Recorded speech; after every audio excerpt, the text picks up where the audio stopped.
ಕೆರೆ ಮತ್ತು ಪಾರ್ಕು ಮಕ್ಳಿಗೆ ಆಟ ಆಡೋದಕ್ಕೆ ಮಾಡ್ತಾ ಇರೋದು.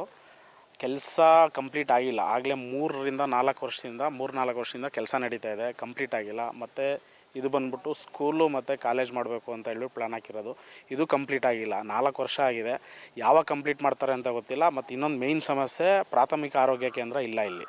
ಅದನ್ನು ಮಾಡಬೇಕು ಅಂತ ಮಾಡಿದ್ದಾರೆ, ಬಟ್ ಯಾವುದೂ ಕೆಲಸ ಇಲ್ಲ. ನೀವೇ ನೋಡ್ತಾ ಇದ್ದೀರಾ, ಎಲ್ಲದನ್ನೂ ಅರ್ಧಂಬರ್ಧ ಕೆಲಸ ಆಗಿದೆ.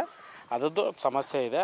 ದಯವಿಟ್ಟು ಇದನ್ನು ಆದಷ್ಟು ಬೇಗ ಕ್ಲಿಯರ್ ಮಾಡಿಕೊಡ್ಬೇಕು ಅಂತ ಕೇಳ್ಕೊತೀವಿ ಸರ್. ಅದೇನೇ ಸರ್ ಸಮಸ್ಯೆ ಆಗಿರೋದು, ಅದೇನೇ. ಎಲೆಕ್ಷನ್ ಹಿಡಿದು ನಿಮಗೂ ಗೊತ್ತು, ತುಂಬ ವರ್ಷ ಆಗಿದೆ ಕಾರ್ಪೊರೇಟ್ ಎಲೆಕ್ಷನ್. ಅದಿದ್ದರೆ ಸ್ಥಳೀಯ ಲೀಡರ್ಗಳು ಯಾರಾದರೂ ಇದ್ದರೆ ನಾವು ಅವ್ರ ಹತ್ರ ಹೋಗಿ ಸಮಸ್ಯೆ ಹೇಳ್ಕೊಬೋದು. ಬಟ್ ಈಗೇನಾಗಿದೆ ಅಂದರೆ ಎಲೆಕ್ಷನ್ ನಡೆದೇ ಇರೋದ್ರಿಂದ ಸ್ಥಳೀಯ ಸಮಸ್ಯೆಗಳು ಹೇಳ್ಕೊಳಕ್ಕೆ ಆಗ್ತಾಯಿಲ್ಲ. ಅದಕ್ಕೆ ಈ ಥರ ಎಲ್ಲ ಸಮಸ್ಯೆಗಳಾಗ್ತಿದೆ. ರಸ್ತೆಗಳಲ್ಲಿ ಗುಂಡಿಗಳಿದ್ದಾವೆ. ಅದನ್ನು ಯಾರ ಹತ್ರ ಕೇಳ್ಕೊಳ್ಳೋದು, ಯಾರು ಕಂಪ್ಲೇಂಟ್ ಮಾಡಿದ್ರೆ ಯಾರು ಅದನ್ನು ರೆಸ್ಪಾನ್ಸ್ ಮಾಡೋರಿಲ್ಲ. ಈಗ ಪ್ರತಿಯೊಂದು ವಿಷಯನೂ MLA ಹತ್ರ ಹೋಗಿ ಹೇಳಲಿಕ್ಕೆ ಬರೋದಿಲ್ಲ.